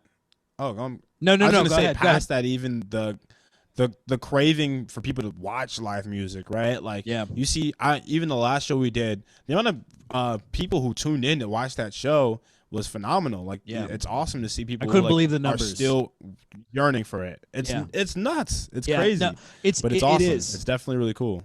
It really is. It's amazing to see if you go on the Facebook page or whatever, you can see that each concert the audience views go up, and it's like, I smirk at that because it's like that's because more people heard about it as it went on. Right. Because if you look at like the last 2 or 3 or 4, there's like hundreds more than there were the first couple of weeks, and it's like we got the ball rolling now. It's like known and people are tuning in and stuff, or they're just watching it later. Like what I love is, if you couldn't catch the show, you just went to the Facebook page or the Instagram page or whatever, and you just checked it out later, and the view still counts. So we're able, as an analytical sense, you're able to see that like, oh, like 500 people still watched this show, right? And 200 of them watched it after the fact. That's I love that, and I it's cool that we're kind of doing like a mini local version of what Smalls is doing, so it's like. I feel like we're part of. I feel like we're partisans, fighting a mutual enemy. They're the they're the allies. Hitting the beaches, and we're blowing up the fucking railroad tracks to help them out. So it's definitely got a cool vibe to it. But you've been really you've been busy on the compositional side this year. You've had a couple of tracks come out. Tell the folks at home about that stuff. You had one come out in the fall, and then one just dropped, right? Was there a third one, or right? So this is track number 4, actually. Oh shit! Okay, 4. Yeah. So I released 2 tracks under my own name, but I also dropped 2 tracks as an engineer, so producer and mixing master, engineer and recording engineer for 2 other tracks. And I treat them all like my baby. They're all tracks that I like. Took from its infancy and like pushed out, as full-fledged tracks. But yeah, so with the newfound free time, I chose to like gear my musicianship towards the audio engineering side of what I've been doing for the last, 6 or 7 years. So I worked on I didn't know it was that long. Couple of tracks. Yeah. I've been engineering since I got to college. Are you an engineer major? And I started getting serious about it. Yeah, I'm in. Okay. So I study audio production at WestCon. Oh, okay. Yeah. I probably knew that, but I just fucking, I'm getting old, dude. I mean, I also like play a lot, so like. Sure. I think a lot of people who know me at WestCon probably didn't realize I was an audio engineer until I offered up my services as an audio engineer. Yeah. Because I was playing a lot of jazz, and that's what was really my focus for a while, right? Like I didn't spend a lot of time audio engineering until last year, until I realized that was a really valid career choice for me. I really wanted to be a jazz performer, and I found like a newfound love for audio engineering over the course of last summer because I spent so much time like grinding away at these tracks. Yeah. But yeah, the first track I released was Bad Habit with my friend Christina Mangiarelli, which is like a pop track, kind of like with some hip hop influences. You got some trap hi-hats and stuff in there. But I had to for school I had to release a capstone project for them, and I decided that the music I was working on over the course of the summer would just be stuff that I already was working on, and I just plug it into my capstone project. So I had already had all these projects kind of coming together, and as I worked towards my capstone goal, it was also like kind of hitting all the goals I wanted to hit for all my tracks. Yeah. So like I wanted to release a bunch of music that had to deal with pop music, because I feel like pop music kind of gets pushed away when we start talking about music and how sophisticated it is, especially with jazz music. We kind of like shrug our shoulders about it, and we don't really like give it enough attention. But there's so much cool stuff you can do with it, right? I started infusing jazz harmony inside of a lot of my music, and I think that's what made it a lot more fun for me. Started applying music theory concepts inside of it. I put some. You played on one of the tracks where Lovesick. Yeah. Played horn backgrounds on a pop track. That doesn't happen very often. I mean, like that, Yeah. It's always a treat. It's like maybe like once a year I get like a studio call like that, and it's like a rock band or like a buddy of mine like you, like just lay down this like quasi blues lick line, and it's like, with pleasure, just to fucking like, just do so. No, it really is a treat, especially, two things. One, I totally agree with you, like the awakening that not everything has to be jazz, or you can blend things and it's totally okay, is Right. one great. And two, yeah, to not like to change it up a little bit. It is super refreshing. So sorry to interrupt you, but Right. I wanted to No. Those are great additions to the point.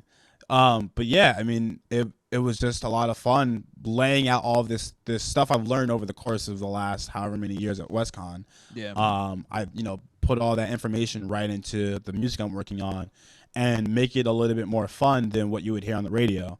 Yeah. And so that was my goal. And so I tried to explore as many different sounds as possible within the pop realm. So I kind of did some soulful stuff with Love Sick, which is Christina's single. I did some hip hop, pop, like really poppy Ariana Grande type stuff with Bad Habit, my single. I did some more R&B type stuff with my friend Edwin Gabriel's single. It's called Better Parts of You. Mm-hmm. And then the most recent one, the one I think you are most familiar with, is Younger. And that one is revolving around 80s pop, and it has to do with the resurgence of 80s pop styling within modern day pop music. So the stuff that you hear, like Blinding Lights by The Weeknd, or some of the Dua Lipa stuff that's out right now, all has this infusion of 80s pop styling within it, and really highlights the best parts of 80s pop, like the synthesizers, the 808 drums, even some of the like nostalgic lyrics. And so I tried to encapsulate those elements and put it in a track that still felt modern enough that you could listen to it in 2021 and feel like it was made for 2021, but also hear the influences from the 80s pop sound. What's so cool, like I love hearing about the 80s resurgence, because they say trends like are generational, or they're like every 20 years, every 30 years things come back and stuff. Right. And it's funny, man, like I know this is going to sound super corny, but it's like once Uptown Funk made an appearance on the airwaves, because I one of my guilty pleasures is Morris Day and the Time. And when I first heard Uptown Funk, I went, "Oh shit, Morris Day is gonna sue somebody." Like this is a blatant ripoff of that style. Right. And I welcomed it because I love that stuff. And it's like ever since, like 2013, 2014, you started hearing shit I remember from when I was a little kid. Because I was born in '83, so it's like some of like my early music memories and stuff. And it's like, absolutely, that stuff's definitely starting to come back. And oh man, I wish I could recall his name, but there's a cat I follow on Instagram, and he made like an 80s version of WAP. Did I send that to you? I think so, yeah. He's like playing all the synths, and he's kind of dressed like Bill Cosby from the 80s and stuff. Man, I was like, that's it right there. Like that's the future. Like a complete throwback, but moving forward, like that's it right there. And it's just so funny to see. Not funny, but it's just it's enjoyable to see those kind of throwbacks and stuff. There's something about because until about around like recently, 80s music was always like it was like people only talked about it as like guilty pleasures. Like I like XYZ, but like ironically, or it's a guilty pleasure. And it's like so a great example is I love Zapp. Do you know Zapp and Roger? I know Zapp. Yeah, okay. So like he provided the California Love part by Tupac. He's the talk box. Oh, okay. That's Zapp. On the talk box. Yeah. That's him. So like that was his thing. So like he was like an R&B star, and he had like the talk box thing going. Basically an R&B version of Peter Frampton. I mean, it's like the same kind of vibe. Where it's like that was like very much part of his stuff. And And man, a buddy of mine, we used to go to the bar at the end of the street where our apartment was, and we always played Zap and Zap and Roger songs on the jukebox. And people used to like, they knew when we showed up, they would roll their eyes and grumble because these were like people that listened to Pantera and shit, and they, you know, and then we throw on this like 80s R&B. Right. And I remember like owning it and being like, I know, dude, this stuff is amazing. I don't care what anybody says, you know? So for me, there's it's like sick. This delight to see it all come back, you know? Yeah. It's a great sound, man. I spent so much time, like I really wanted to get inside of it and understand what made it tick. So I spent a lot of time listening to Madonna and Aha and Whitney Houston and I'm forgetting something orange with their name. They're like a synthwave 80s pop. Orange. I'm blanking. Orange. No, I don't know. I know I'm gonna fucking figure it out later.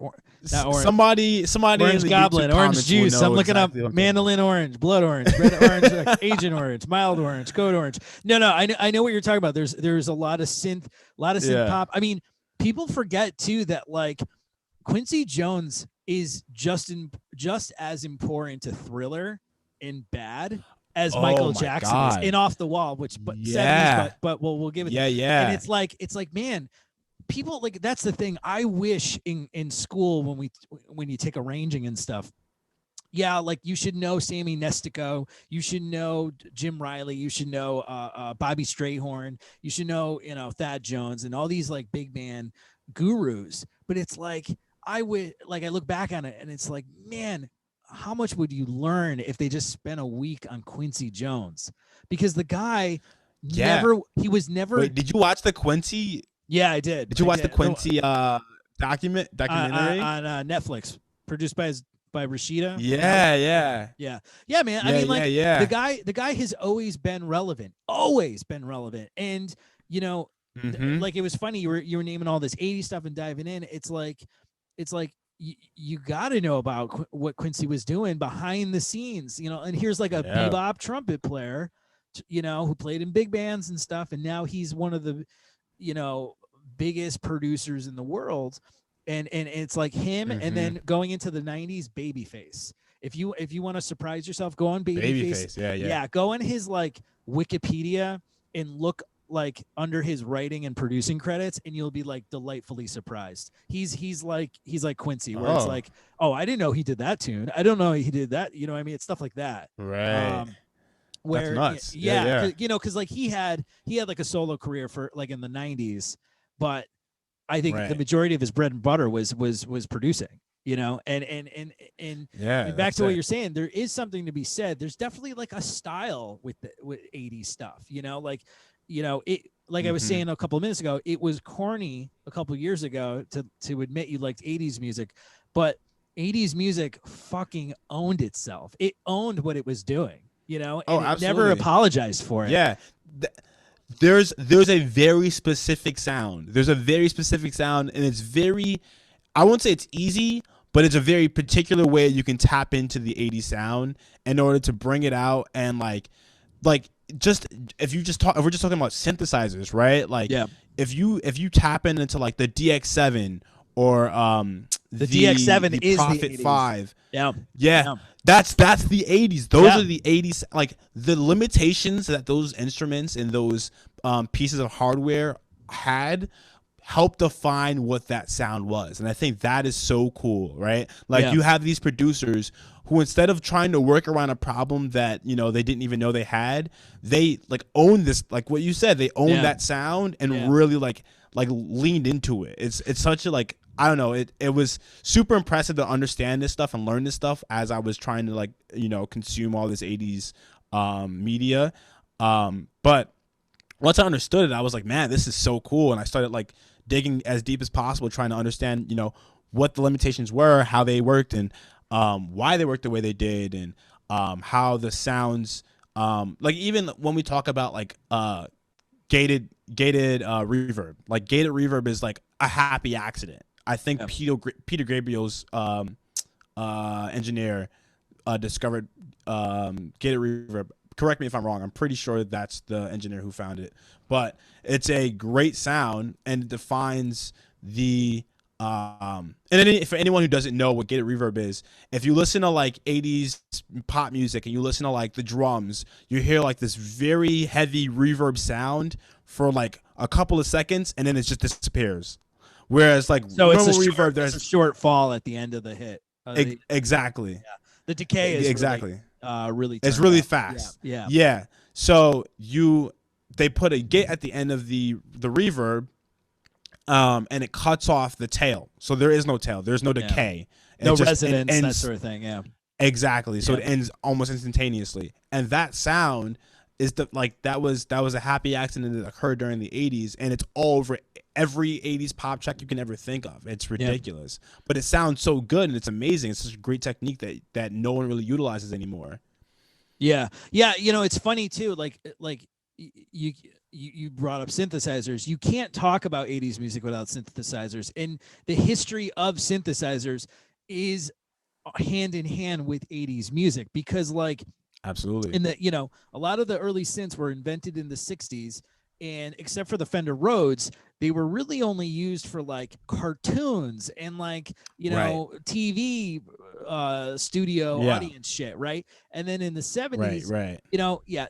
Like the prog rock guys used it, the jazz fusion guys used it. It was always like academic, and like that's partly because like a lot of these synthesizers you needed like a college degree to use them. Basically, it's not like today, And I really do give credit to two acts, Herbie Hancock and Parliament, because they were used. And three and Stevie Wonder, because those three were like using them in playing more mainstream music. We're talking Hang Up Your Hang-Ups. Absolutely. Disc into disco era Herbie. You're talking about P-Funk. 70s, songs in the key of life, Stevie Wonder, that sort of thing.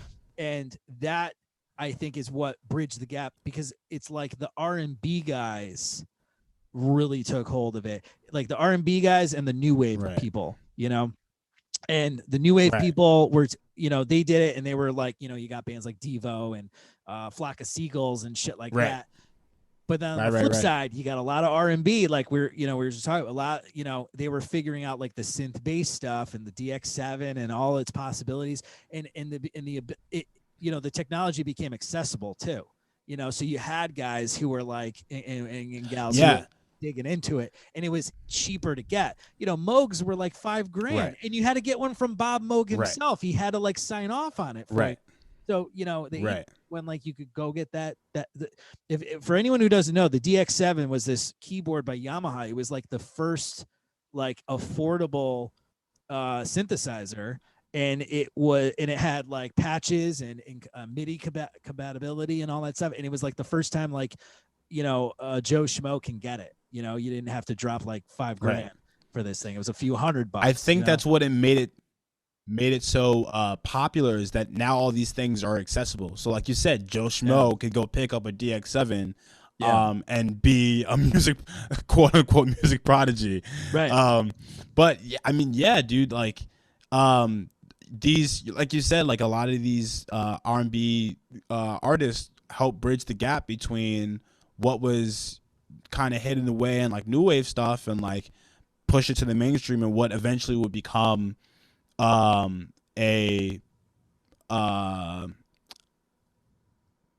guess like a giant in pop music. Those like a total force. Yeah, absolutely. But that's that. And that is so, like, if anyone listening out there is interested in 80s, this 80s stuff, man, it is worth checking out for sure.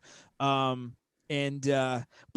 let's bring it back to you. So I dig that that's where you're like getting your bag of tricks from, like digging into that particular sound, because I think it's gonna do two things. Like, people my age and older are gonna have this nostalgic vibe for it and be tuned into it. There was a visceral reaction when I heard Bad Habits. What's the one that came out? Not Younger.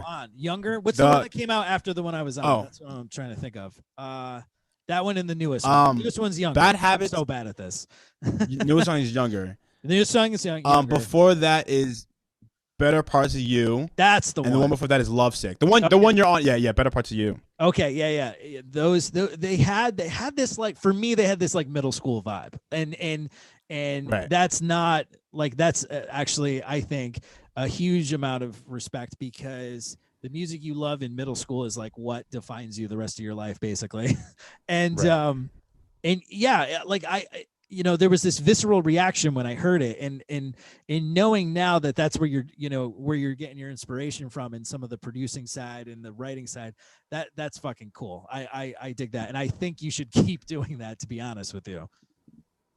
Thank you. Yeah, I definitely would try. I mean, my goal here right now is to explore as many sounds as possible and try to find a true appreciation for pop music. I mean, my whole capstone revolved around trying to get rid of the stigma around pop music, because it's a lot more complex than what we give it credit for. Like the Jazz Boys. I mean, even when we talk about, yeah, exactly. Yeah. Right. So, I mean, even when we talk about Michael Jackson and the things that Quincy Jones did for pop music during the 80s and the 70s, 80s, and 90s for Michael Jackson, and creating a incredible sound that you couldn't find anywhere else. Right. Like if you think about the funk infused pop music that Michael Jackson and Quincy Jones did in hand, you can't find that anywhere else. I mean, maybe Stevie Wonder, but like that pop music was, I mean, that's our Cardi B and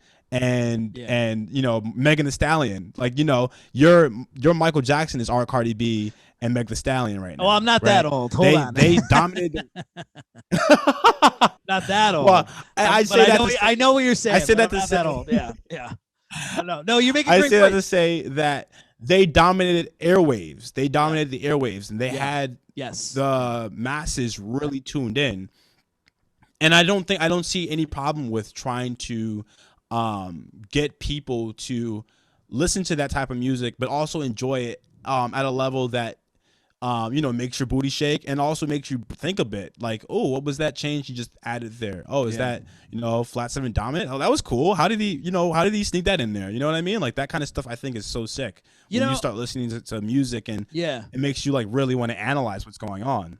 It's funny. I think I look back on it, and unfortunately, like, hindsight is so fucking skewed. But it's like, I feel like pop music, pop R&B is a little bit more down this road than it's been in a while. I feel like we're kind of getting this compositional renaissance going with stuff, because when I do catch like a tune here and there, like my wife will play something, I'll be like, this is like more impressive than I thought it was. And but the other flip side of that is, as a jazz musician, sometimes we need to like fucking step back and just fucking enjoy a song for a song's sake. It doesn't enjoy the music, right? Accurate. Yeah, absolutely. I mean, we've talked about this before, and I talk about this all the time. Sometimes you just need to fucking enjoy a song like a human being does. Not everything needs to be analyzed. Sometimes it's just fucking fun, right?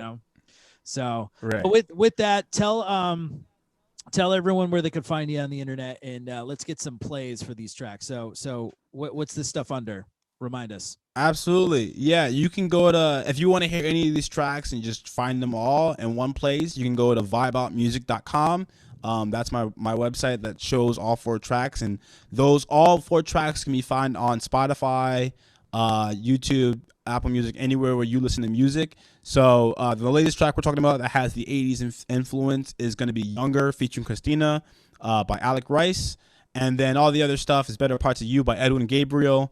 Lovesick, which Nick features on horn, is by Christina, and then the first single is Bad Habit. But all those tracks can be found on vibeoutmusic.com. So I really appreciate the listens, and thank you, Nick. Oh man, such a pleasure. Love that that we get to work together and stuff. It's been great, and you're keeping me young, man. Keeping me in touch with the kids.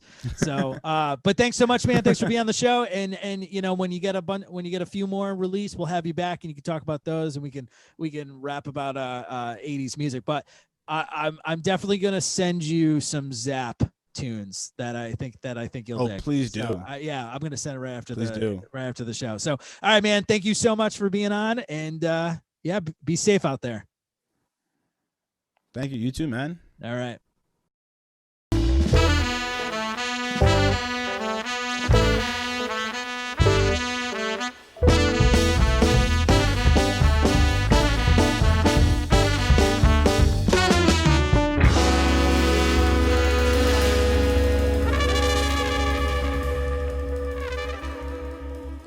So episode 18, complete with 2 interviews, has been successful.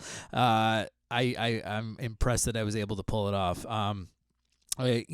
Laugh all you want. This has been a learning experience, to say, nonetheless, for myself.